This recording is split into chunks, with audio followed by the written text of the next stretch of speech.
नवीन तडका video पाहण्यासाठी video खाली दिलेल्या सबस्क्राइब बटन वर क्लिक करा आणि हो या घंटीला क्लिक करायला अजिबात विसरू नका।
माझा पायावरी वाळवरी संसांच्या मस्तक माझ्या पायावरी गावकरी संसांच्या मस्तक माझ्या पायावरी टाळकरी संसांच्या अरे शेर मला करुणी सकळा हरी कथा बोले मोबड्या बोला अज्ञान म्हणून आपल्या बाळा चालवी सकळा नामा म्हणे विठ्ठल।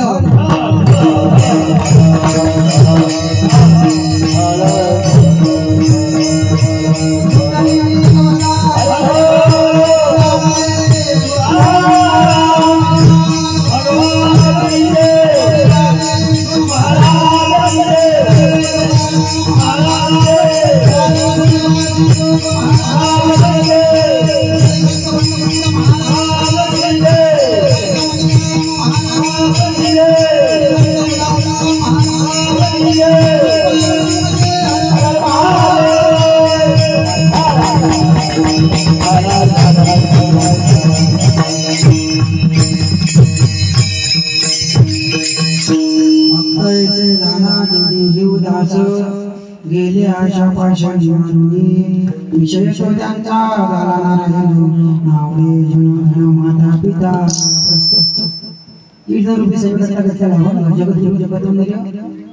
छत्रपती शिवाजी महाराजांचे आध्यात्मिक गुरु आणि वारकरी संप्रदायाच्या कडे असणारे श्रीमंत संत तुकाराम महाराजांचा भंग असून जगद्गुरु तुकाराम महाराज या भंगामधून खऱ्या संतांचं रक्षण संत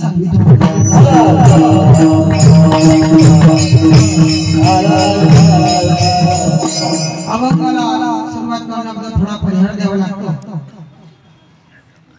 श्री संत गुरुवंत महाराजांचा हा प्रगट महोत्सव सोहळा आहे। नित्याने या ठिकाणी आपण एकत्र आलेलो आहोत। त्या ठिकाणी नामवंत गायक मंडळी आहे, हरिभक्त परायण ठाकरे महाराज आहे,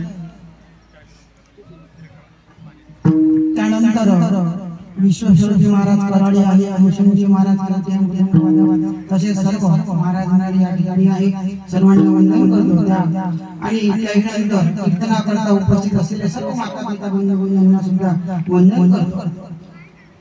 आपण जर पाहिलं तर संतांचा प्रगट महोत्सव आहे आणि संत हे अवतार कशा घेतात, तुम्ही आम्ही जन्म कशा घेतो, त्यानंतर महाराज देव का बरं प्रगट होत असतो, संतांना का बरं अवतार घ्यावा लागतो, तुम्हाला का बरं जन्म घ्यावा लागतो, प्रत्येक गोष्टीला कारण आहे, कारणाशिवाय कोणतीच गोष्ट नाही। बाबांचा हा प्रगट महोत्सव आहे म्हणून आपण या ठिकाणी एकत्र आलेलो आहोत। आपण जर पाहिलं तर महाराज गुरुवंत महाराज अवतार केव्हा झालेला आहे, आपण जर पाहिलं तर 1933 मध्ये बाबांचा काय झाला, महाराज अवतार झाला। अवतार झाला म्हणजे महाराज साधू संतांना सुद्धा अवतार घ्यावा लागतो, देवाला सुद्धा प्रगट व्हावं लागतं, तुम्हाला सुद्धा महाराज जन्म घ्यावा लागतो। मग देव कशा करता प्रगट होत असतो नाही का। आपण जर पाहिलं जब जब होई धर्म की हानी, ज्या वेळेस महाराज धर्माची हानी होते त्या वेळेस देव प्रगट होत असतो। त्यानंतर महाराज संत अवतार घेत असतात। मग महाराज संत अवतार घेतात पण कशा करता, जडो जीवांचा उद्धार करण्याकरता साधू संत अवतार घेतात, पण महाराज जळ जीव म्हणजे कोण महाराज? तुमचा आमचा उद्धार करण्याकरता संत अवतार घेतात.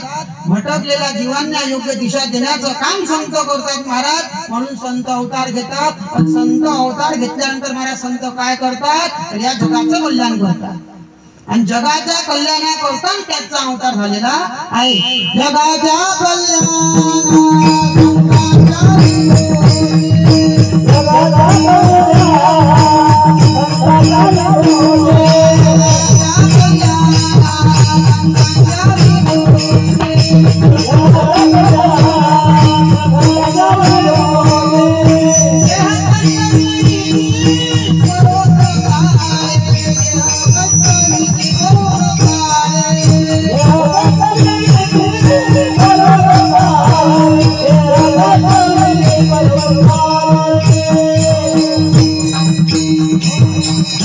संत अवतार घेतात, पण कशा करता महाराज? गुणवंत महाराजांनी अवतार घेतला कशा करता महाराज? तर जगाचं कल्याण करण्याकरता नाही का?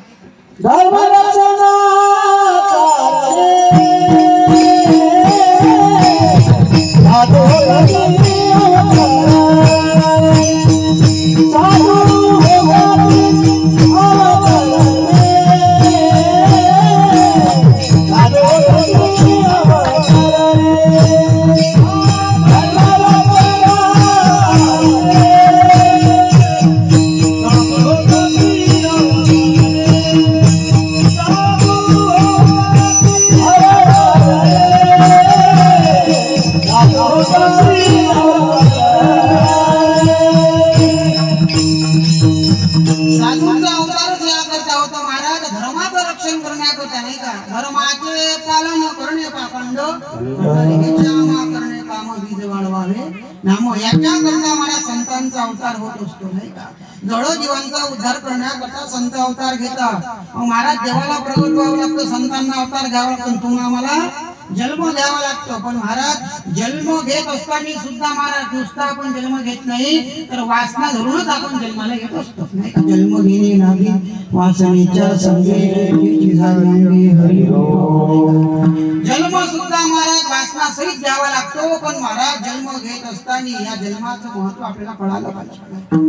साधू संत महाराज या जगतावर आले, त्यांना जन्माचं महत्व सुद्धा कळालं. आणि महाराज तुम्हा आम्हाला त्यांनी कळून दिलं. पण महाराज काय कळून दिलेलं आहे? तर ह्या जड जीवाने काय करावं? तर त्या संताला शरण जावं. पण महाराज हे जड जीव शरण जातात का? शरण जात नाही महाराज नाही का? ज्यावेळेस दुःख राहिलं त्यावेळेस देवाजवळ जातात, आणि महाराज सुख राहिलं तर देवाजवळ जात नाही नाही का? कबीर महाराजाचा सुंदर दोहा आहे, दुख में सुमिरण सब करे दुख में करे ना कोई नहीं का? दुख में सुमिरण सब करे सुख में करे ना कोई, जो सुख में सुमिरण करे दुख का है को उदाहरण जर घ्यायचं राहिलं महाराज, तर दुःख झालेलं आहे, आणि दुःख झाल्यानंतर आपण कुठे येतो? गुणवंत महाराज जवळ येतो नाही का? साधं आपल्या भाषेमध्ये जर घ्यायचं राहिलं, आला म्हणे ताप तर मी तुझा बाप नाही का? गेला म्हणे ताप तर देवाचाही बाप. या प्रकारे महाराज आपण नाही. गुणवंत महाराज जवळ आल्यानंतर देवा मला फार दुःख आहे, माझं दुःख काय करा तुम्ही दूर करा. दूर केल्यानंतर मी काय देऊ देवा? आपण काहीच देऊ शकत नाही देवाला नाही का? काही आपण देत नसतो. देऊन आपण काय देतो महाराज? साधं तुमच्या भाषेमध्ये जर सांगितलं तर आपण मंदिरामध्ये गेल्यानंतर आपण सोबत नारळ नेतो. नारळ नेल्यानंतर प्रत्येक लोक नारळ फोडतात, पण नारळ फोडायच्या अगोदर काय करतात? त्याच्या भुजा काढतात. भुजा काढल्यानंतर त्या कुठे वाहतात? देवाच्या डोक्यावर वाहतात. आपण देवाला काय देतो? भुजा देतो. आपण काय खातो? तुम्हाला माहित आहे नाही का? आणि त्याच्यामध्ये जर महाराज नारळ जर खराब निघाला तर आपण काय म्हणतो? देवाला पावलं. चांगलं जर निघालं तर कोणाला पावलं? आपल्याला पावलं. आपण देवाला काही देऊ शकत नाही. मग देवाला काय द्यावं महाराज? तर देवाला आपण प्रेम द्यावं नाही का? संतांना प्रेम द्यावं. तेव्हा कुठे या जीवनाची सार्थकता झाल्याशिवाय राहणार नाही. मग प्रत्येकाला महाराज हा देह मिळाला, पण देह मिळाल्यानंतर महाराज ज्यांना कळाला ते कथा कीर्तना करता येतात, पण ज्यांना मिळाला पण कळाला नाही ते घरी राहतात.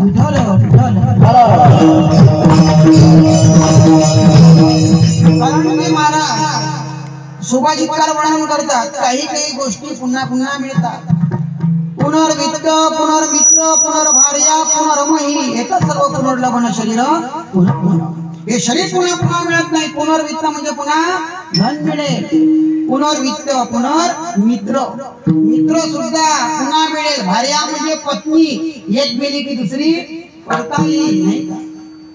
पण शास्त्र सांगतं साधू संत सांगतात एका पुरुषा दोघी नारी पाप वसे याची एका पुरुषाला जर दोन नारी राहिल्या तर त्याच्या घरी पाप वास करते. माझ्याजवळ तर नाही सांगत संत सांगतात नाही का. भार्या म्हणजे पत्नी सुद्धा पुन्हा मिळेल. संपत्ती सुद्धा पुन्हा मिळेल. पण हा देह पुन्हा पुन्हा मिळणार नाही. पुन्हा संत वर्णन करतात हा देह पुन्हा पुन्हा मिळत नाही. पण महाराज 84 लक्ष एवढीपर्यंत दुःख भोगत आपण या देहामध्ये आलेलो आहे. आणि देहामध्ये आल्यानंतर या देहाचं काहीतरी आपण सार्थक केलं पाहिजे. पण ते सार्थक कसं होईल महाराज. जोपर्यंत आपण देवाचं भजन करणार नाही पायाने तीर्थयात्रा करणार नाही तोपर्यंत या देहाचं सार्थक होणार नाही. पायी तीर्थयात्रा मुखी राम नाम हाची सिद्धी नाही. एवढंच नाही महाराज. तुकाराम महाराज वर्णन करतात की हा देह मिळण्याकरता अनंत कोटी जन्माची पुण्य लागते महाराज. जन्मोजन्मी आम्ही भोगपुण्य केले तेव्हा या विठ्ठले कृपा केली. एवढंच नाही महाराज तर हा जन्म घेण्याकरता सुद्धा नाना प्रकारे खटापिटा आपण केलेला आहे. त्यानंतर महाराज हा देह आपल्याला मिळालेला आहे. पण ज्यांना देह मिळाला महाराज ते कीर्तना करता येतात त्यांना कारण की देहाचं महत्व कळालेलं आहे. पण तुकाराम महाराज वर्णन करतात जन्म नाही रे आणि तुका मागे मागे बाग. जन्म नाही रे आणि तुका मागे मागे बाग. जन्म नाही रे आणि तुका मागे मागे बाग. जन्म नाही रे आणि तुका मागे मागे बाग.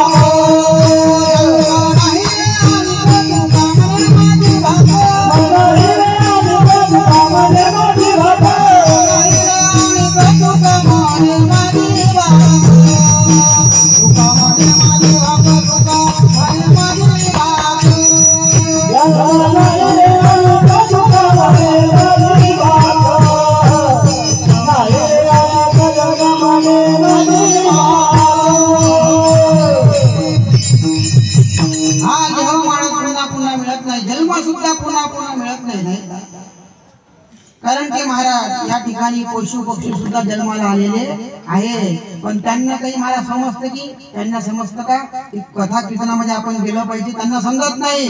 पण महाराज या मनुष्याला समजतं कळतो सुद्धा. ज्यांना कळतो ते ओळख असतात नाही का. संत वर्णन करतात पशु काय पाप पुण्य जाण्याची उत्तम मध्यम. पशु पक्ष्यांना काही माहित नाही. म्हशी काही कधी कीर्तनाला येत नसतात. नाही कधी महाराज कीर्तनाला आलेला नाही. गाढव कधी कीर्तनाला येत नसतात. पण महाराज मनुष्य आपण जर पाहिलं सर्वात हुशार जर कोणता प्राणी असेल तर तो कोण आहे. मनुष्य आहे मानव आहे सर्वात हुशार. आणि महाराज त्याच्यामध्ये जर आपण पाहिलं तर प्रत्येकाला देह मिळाला. पण महाराज हा कलियुग आहे.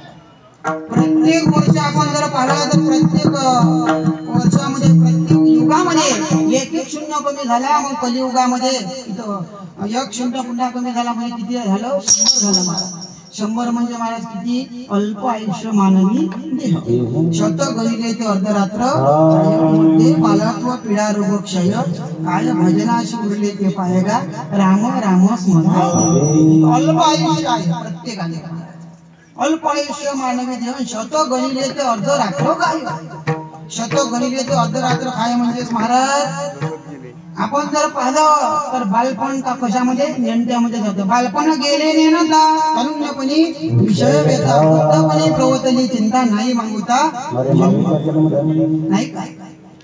आपण जर पाहिलं तर बालपण नेणत्यामध्ये म्हणजे महाराज खेळण्यामध्ये जातं नाही काय.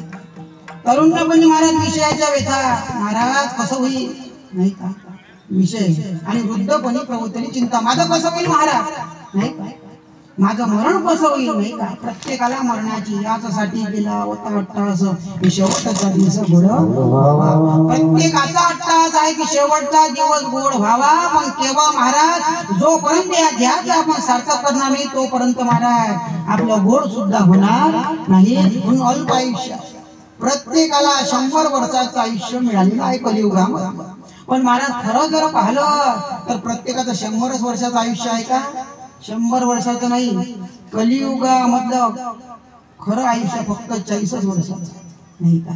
पण 100चं गणित कसं काय लागेल नाही का? बऱ्याच जणांना माहित नाही का? माहित नाही म्हणून तुम्हाला सांगून देतो. म्हणजे 100चं गणित कसं काय लागलेलं आहे. ज्यावेळेस सृष्टीची उत्पत्ती झाली ब्रह्मदेवाने प्रत्येकाला 44 वर्ष वाटून दिलेले होते. त्या ठिकाणी बैल होता, कुत्रा होता, गाढव होता आणि मनुष्य होता. प्रत्येकाला 44 वर्ष दिलेले होते. पण महाराज या मनुष्याला समाधान मिळालं नाही. हा प्रकार ब्रह्मदेवाजवळ गेल्यानंतर ब्रह्मदेवाला म्हणाला, ब्रह्मदेवा माझं 40 मध्ये बजेट बसत नाही, माझं आयुष्य मर्यादा वाढवून द्या. मग त्या ठिकाणी बैल होता. बैल सांगू लागला, ब्रह्मदेवा हा म्हणतो ना माझी आयुष्य मर्यादा वाढवून द्या, तर एक काम करा, मला तुम्ही 40 वर्षाचं आयुष्य दिलं, माझ्या 40 मधले 20 वर्ष या मनुष्याला द्या. मग महाराज 20 वर्ष म्हणजे त्यावेळेस ब्रह्मदेवाने त्या बैलाला विचारलं, 20 वर्ष कशाला द्यायचे तुम्हाला माहित नाही? लोक काय करतात, माझ्याकडून कष्ट करून घेतात, कष्ट झाले की कसायला विकतात. मग एक काम करा, तुम्ही माझ्या 40 मधले 20 वर्ष या मनुष्याला द्या. मग बैलाचं आयुष्य मनुष्याला दिलं. किती झाले महाराज? 60 मध्येही वजन बसलं. कारण का प्रत्येक गोष्टीला कारण आहे बरं. कारणाशिवाय कोणती गोष्ट नाही. तुम्ही या ठिकाणी बसले महाराज, त्याच्या पाठीमागे कारण. त्याच्यानंतर मनुष्य जर मरण पावला तर त्याला कशाने बांधतात? आमच्याकडे वायरानं बांधतात, तुमच्याकडे सुतईने बांधतात. पण का बांधतात? त्याच्या पाठीमागे कारण नाही का? कारणाशिवाय कोणतीच गोष्ट नाही. सुतईनं का बांधतात? त्याच्या पाठीमागे कारण. त्याच्या पाठीमागे राम रामच का म्हणतात? त्याच्या पाठीमागे कारण. त्याला विश्वास का देतात? त्याच्या पाठीमागे कारण. आणि नेमके महाराज मुद्द्याच्या पाठीमागेच लोक काय राहतात? त्याच्या पाठीमागे कारण. त्याच्यानंतर मनुष्य स्वर्गात गेला की नरकात गेला कसं ओळखायचं? त्याच्या पाठीमागे कारण. एका एकाने आपण एक एक कारण नाही. मग महाराज मनुष्य आपण जर पाहिलं तर मेल्यानंतर महाराज त्याला खाली टाकतात. एक कारण राहिलं, त्याला खाली का टाकतात तुम्हाला माहित आहे का? त्याच्या पाठीमागचं कारण. बऱ्याच कीर्तनाला जातो, बऱ्याच लोकांना विचारलं पण आजपर्यंतही उत्तर आलं नाही का? खालीच का टाकतात? मग महाराज घर तर त्याचा आहे सर्व नाही का?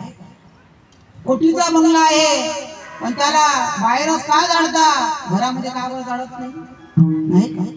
सर्व काही घरी महाराज उपलब्ध आहे, आतमध्ये जाळता येत नाही. मग त्याला खालीच का टाकतात महाराज? कारण का खाली टाकण्यामध्ये सुद्धा मतलब. मग मतलब कोणता आहे? कारण की 10,000चा दिवाण आहे, 5,000ची गादी आहे, 2,000ची चादर आहे आणि 500-500 रुपयाचा उशी आहे. त्याच्यावर जर बुड्या गचकला तर सर्व पेटवावं लागते. 50 रुपयाच्या चटईमध्ये बुड्याचं बजेट बसते, मग ते लागते खाली. त्याच्या पाठीमागचं कारण. त्याच्यानंतर महाराज त्याला सुतळीनंच का बांधतात? त्याच्या पाठीमागे 2 कारण. एक म्हणजे खाली पडू नये म्हणून, दुसरं म्हणजे महाराज पुन्हा येणे संसारामध्ये येऊ नये म्हणून बांधतात. दोन्हीने बरोबर नाही का?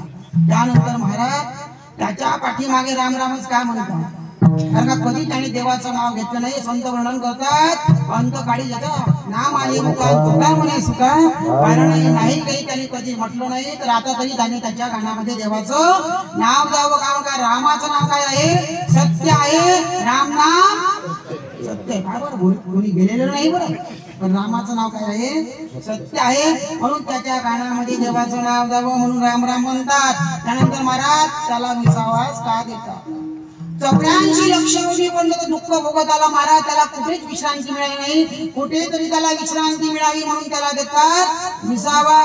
त्यानंतर महाराज लोक पाठीमागेच का राहतात? कारण का सुखामध्ये सर्व लोक समोर असतात आणि दुःखामध्ये सर्व लोक मागे असतात. लग्नामध्ये सर्व नाचण्या करता समोर असतात, पण मनुष्य जर मरण पावला तर सर्व काय असतात? पाठीमागे असतात. जो वरी चढणगा म्हणती माझा. जोपर्यंत पैसा आहे तोपर्यंत कोण आहे? माझा आहे. म्हणून पैशाला 3 नाव आहे. पैशाचे 3 नाम, पैसा परशु परसला. पैशाला 3 नाव नाही का? पैसा जर आला नाही तर त्याला परशा म्हणतात. त्याच्या जवळ जो थोडा पैसा आला तर त्याला परशु म्हणतात. त्याने जो 2 मजली बिल्डिंग बांधली तर त्याला काय म्हणतात? परशुरामजी. सर्व गावामध्ये त्याचा जय जयकार करतात. म्हणून महाराज दुःखामध्ये लोक सर्व पाठीमागे असतात, सुखामध्ये समोर असतात. म्हणून महाराज आणि त्यावेळेस महाराज आपण जर पाहिलं तर विसावा देतात. त्यानंतर जो मनुष्य गेलेला आहे तो पैशाकडे सुद्धा पाहत नाही महाराज, कारण की मरत असताना सुद्धा तो पैसा पैसा पैसा पैसा करूनच मरतो. म्हणून महाराज अंतिम काळी पैसे फेकतो महाराज. पण महाराज पैसे फेकल्यानंतर महाराज तो सुद्धा पाहू शकत नाही. राजा असो, रंग असो, फकीर असो, प्रत्येकाला जावं लागतो. इथे उरू नाही आले अवतार. अवतार सुद्धा महाराज, अवतार देवाला सुद्धा जावं लागलं, वेदाच्या हातून बाण लागून महाराज. तर तुम्हाला आम्हाला सुद्धा जावं लागतं. त्यानंतर महाराज मनुष्य स्वर्गात गेला की नरकात गेला कसं ओळखायचं. आजपर्यंत घरी बऱ्याच पत्रिका येतात. प्रत्येक जण कैलासवासी, वैकुंठवासी, स्वर्गवासी, एकही नरकवासी लिहत नाही. पण काय येत नाही स्वर्गे काय स्वर्गातच गेले असेल का महाराज? नाही. कधी कीर्तना करता आलेला नाही, कधी भागवता करता आला नाही, कधी वर्गणी दिली नाही, येणाऱ्याला येऊ दिलं नाही, नाही का? आपला धुरा तसाच ठेवला, दुसऱ्याचा धुरा कोरला, भरपूर महाराज तो स्वर्गात गेला असेल का? स्वर्गात गेला नाही. साधं उदाहरण आहे. स्वर्गात गेला की नरकात गेला कसं ओळखायचं? प्रेताच्या पाठीमागे लोकांनी चांगली स्तुती केली. राजा पाटील चांगला होता. गुणवंत महाराजांच्या सप्ताला 1,00,000 येत होता. राजा पाटील चांगला होता, नाही का? कारण का मनुष्याची कीर्ती पाठीमागे राहिली पाहिजे. तुका म्हणे एका मरणीची सरे उत्तम कीर्ती मागे, आणि त्या मनुष्याची कीर्ती पाठीमागे राहावी. म्हणून तो मनुष्य गेल्यानंतर सुद्धा त्याचं नाव निघालं की समजून जात हा स्वर्गामध्ये गेलेला आहे. आणि प्रेताच्या पाठीमागे जर वाईट स्थिती निघाली, राजा चांगला नव्हता. येणाऱ्यालाही येऊ देत नव्हता आणि देणाऱ्यालाही येऊ देत नव्हता. आपला धुरा तसाच ठेवत होता, पण दुसऱ्याचा धुरा कोरत होता. समजून जायचं हा स्वर्गात गेलेला नाही, याला काय आहे नरकाचीच प्राप्ती आहे. असे बरेच कारण आहे महाराज. कारणाशिवाय कोणतीच गोष्ट नाही. आपण या ठिकाणी बसलेला आहे महाराज, त्याच्याकरता सुद्धा कारण आहे. आणि महाराज संत सुद्धा येतात महाराज जगजीवांचा उद्धार करण्याकरता. संत महाराज कुठून येतात? नाही का? ज्या प्रकारे आपण आईच्या उदरामधून जन्माला येतो महाराज, त्या प्रकारे संत येतात. संत कुठून येतात महाराज? वैकुंठाहून खाली येतात, नाही का? आम्ही वैकुंठवासी आलो या ठिकाणाची.